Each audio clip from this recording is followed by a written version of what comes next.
Hi there, I'm back again. Got Lily here, and we are still in the Bible. We just got the reading from Luke, where God said He's going to save one of the gay people, men that's sleeping in the same bed and women grinding together. He's going to take one and leave the other. I didn't write that. God did. You research it. I'm just going to tell you the secrets of the Bible, and it's up to you to learn it and research it. That's my job. We're in Hebrews right now. Chapter 7.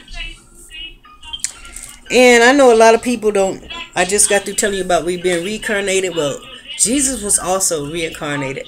He was born to a woman, but He came here long before He was born in that woman as a baby. So this is what Hebrews is going to tell you. Chapter 7, first verse. For the Melchisedec, king of Salem, priest of the Most High God, who met Abraham, returning from the slaughter of the kings, and blessed him. Now, Abraham was slaughtering the kings. And Melchizedek met him and blessed him. To whom also Abraham gave a tenth of all of his being. So, this is where we get that tenth of our earnings. It's from the Old Testament also. You give that to the church. That's where all the preachers harp on that one.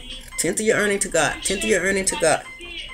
But that don't really mean give it to church. That means give it to somebody. The poor, really. That's what He told you to give it to.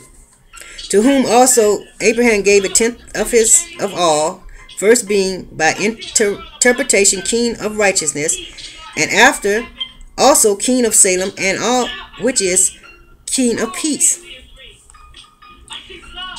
Without father, without mother, without descent. This is what Melchizedek meant.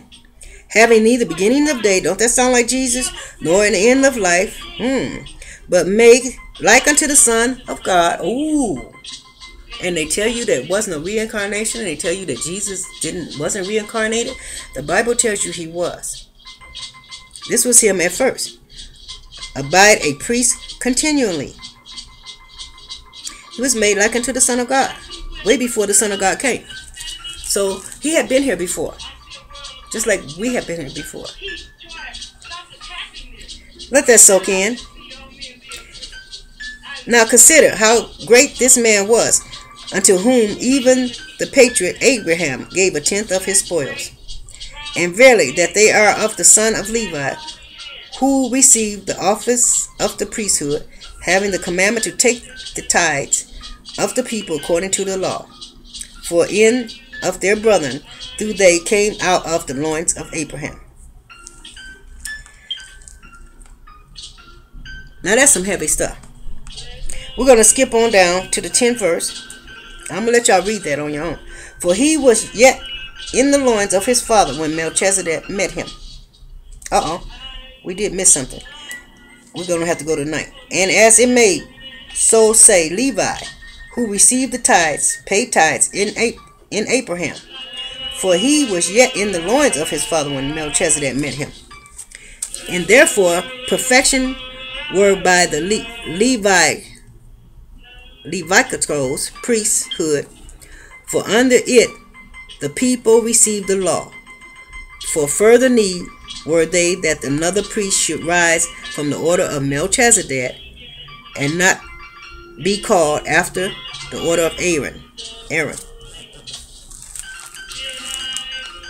For the priesthood being changed, there may be necessary a change also of the law.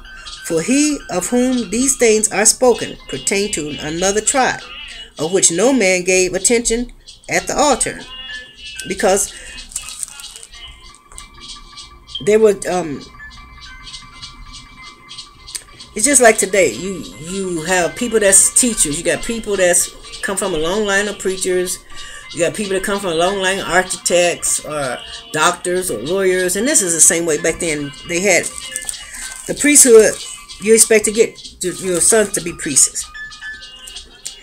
And if it evident that our Lord sprang out of Judah, of which tribe Moses spake nothing concerning priesthood, and it is yet for far more evident, for that after the similitude of Melchizedek there arise another priest, for who is made, not after the law of a carnal commandment, but after the power of the endless life. For he testified that thou art forever and ever the order of Melchisedec. And there is verily a nulling of the commandment going before for the weakness of unprofitableness thereof. For the law made nothing perfect, but the bringing it of a better hope did, by which we draw nigh unto God. In other words, the line of Melchizedek was an entirely different line than the line of Aaron and them. So, but Melchizedek was the king of the high priest. In other words, being Jesus. That's what we want you to know.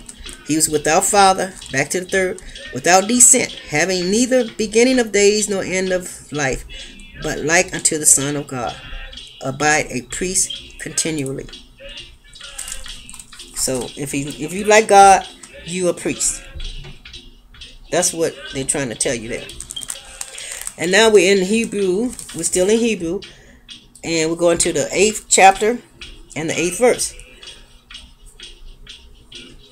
For finding fault with them, he said, Behold, the days come, said the Lord, when I will make a new covenant with the house of Israel and with the house of Judah, not according to the covenant that I made with their fathers in the day when I took them by the hand to lead them out of the land of Egypt, because they continued not in the covenant, and I regarded them not, said the Lord.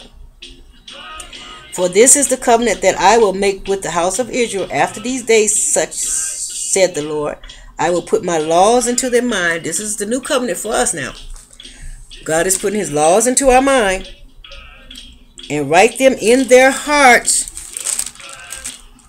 And I will be to them a God. This is Hebrew 8 chapter to start at the 8th verse. And they shall be to me a people. This is the 11th verse. And they shall not teach every man his neighbor. You don't have to teach no more once you accept God and you become a little G. We don't need all this teaching. God will teach you. Your mind is open. And they shall not teach every man his neighbor, and every man his neighbor, saying, Know the Lord, for all shall know me, from the least to the greatest. These are the ones that's going to be left here on this earth. At the end, after the battle, we'll be able to be back here again and rule for 1,000 years. God's. For I will be merciful, their righteousness, to their unrighteousness, and their sins and their iniquities will I remember no more. This is what he's going to erase for you. In this he said, a new covenant he has made, the first old. Now that which decayeth and wax old is ready to vanish away. So what he's trying to tell you now, that instead of he had to come, now that Jesus then came, he done put it in our heart and mind. Before then, he had to take us and lead us and all kind of stuff. But now we are God's. The Spirit, when Jesus died, is for us, the Spirit to be in us, as far as we know. That's what all that was about. And we're going to be right back again.